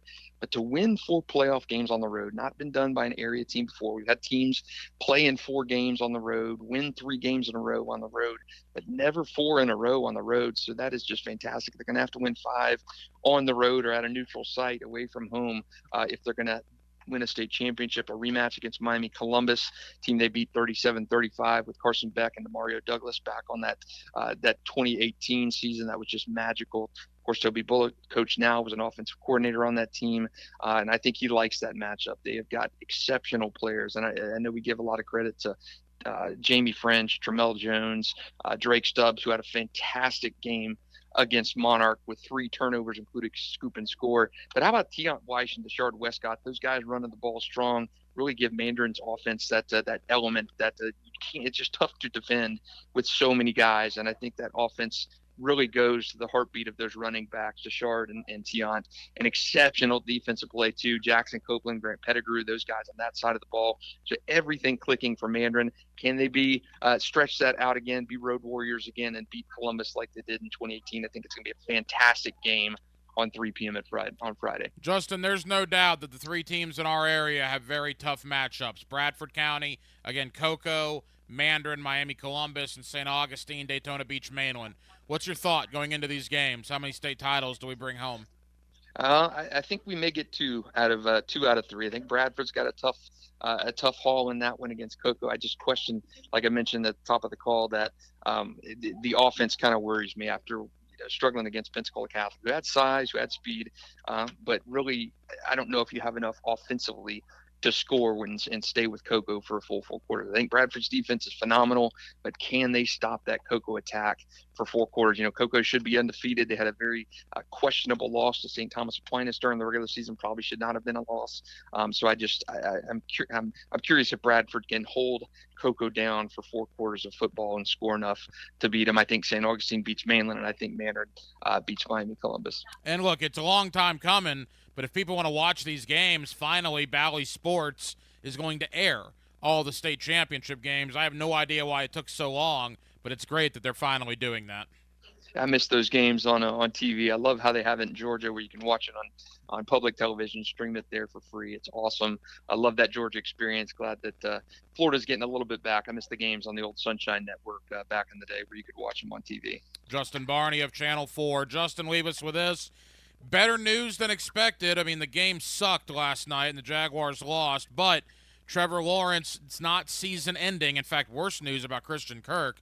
His injury is going to be a lot longer, it appears. A high ankle sprain, though, for Trevor, and it looks like he will be back at some point this year. Yeah, and that is good news. Nothing structurally wrong with that leg at all. You worry about knee ligaments popping, an ankle injury is not good. Not the best news. I mean, you've seen those high ankle sprains. You've heard them before, linger on for a little bit of time. Sometimes a sprain can be worse than a break kind of deal. And we saw Mac Jones suffer a terrible ankle sprain a couple years ago and was back playing within a couple weeks. But yeah, that's a good news after a horrible night of football for the Jaguars. The Christian Kirk news tougher to swallow, and just a bad night on the injury front. Being there at the game last night just felt like the whole energy from that stadium went out when Trevor went out of that game in the 4th quarter. And you hope that Christian Kirk injury is not season-ending, but it did not sound good. It didn't sound good, but next man up. And I got to tell you, I was kind of intrigued with Parker Washington last night. We'll see what happens as he now will replace Christian Kirk in the lineup. Justin Barney of Channel 4. Justin, enjoy the state championship games, my man. We'll recap them next week. Take care, Hack. Thanks for having me. Now, today's takeaways, brought to you by Key Buick GMC, where our family dealership has been helping families buy vehicles for over 50 years. And thank you to Justin Barney of Channel 4 for joining us tonight here on the High School Spotlight on 1010XL and 92.5 FM. Big takeaways of the evening. Well, it's obvious. You have to understand at a certain point when a team continues to show you who they are, you need to believe them. And right now, and that's the two key words, right now, the Jaguars are a team that appears not to be ready for the spotlight. They've had 3 home opportunities against 3 good teams where the national focus was on them. Kansas City, San Francisco, and last night against Cincinnati. And they have completely, I won't say embarrassed necessarily, although it's closer to embarrassed than anything else, themselves in those 3 contests. Now, 8-4 is still terrific, and they're still in great shape. But they have absolutely missed chances to secure the South by now and to put themselves on the national map. And it's happened now 3 times this year. So all the talk about are the Jaguars with Kansas City and Miami and Baltimore, I would pump the brakes on all that. Pump the brakes on all that, particularly now with the injuries. You just hope to get back to the basics over these next 5 games, win enough to get in the playoffs, and then ultimately see what happens. But again, the overwhelming message tonight, when a team shows you who they are, you need to believe them. And right now the Jaguars are a team that's good, but certainly not elite. That'll just about wrap it up for a Tuesday night edition. Talk about a long day. I was here with you from 1:30 to 3 a.m. this morning, and I'm signing off now about 21 some odd hours later. Here is Hacker After Dark wraps up. Thank you guys for hanging out with me late here on a Tuesday night. Again, thank you to Justin Barney of Channel 4. Thank you to Toby Bullock, the head coach of the Mandarin Mustangs, as they get ready for a state championship game on Friday night. Also, thank you to Brian Braddock of St. Augustine and Jamie Rogers of Bradford County. My friend Brenton Beard breaking down the committee's decision to leave Florida State out, which I still can't believe. And, of course, we had a little Tuesday night coaching with Campo back in hour number 1. We'll be back tomorrow night at 8 o'clock, and we'll do it all over again. My final show of the week tomorrow night. I'm going down to Orlando for a mini vacay, a little 3 days there at the happiest place on earth. But I will certainly be with you tomorrow night, and I will be back in time on Sunday for the 5th quarter following the Jaguars and the Cleveland Browns. Dylan Denmark was your producer tonight. Dylan, great job as always. I'm the Hacker Ryan Green. And again, Jacksonville, thank you for spending part of your Tuesday night with us right here on Hacker After Dark, on 1010XL, and on 92.5 FM. Here's Linda Beaver. Have you heard? Beaver Toyota and Beaver Chevrolet are attempting to sell 2,000 vehicles this December. How? I've instructed my team to take all reasonable offers. We won't lose your business over price. We have thousands of cars, trucks, and SUVs on the ground and priced to sell. We guarantee the most money for your trade and the easiest car buying experience ever. I promise we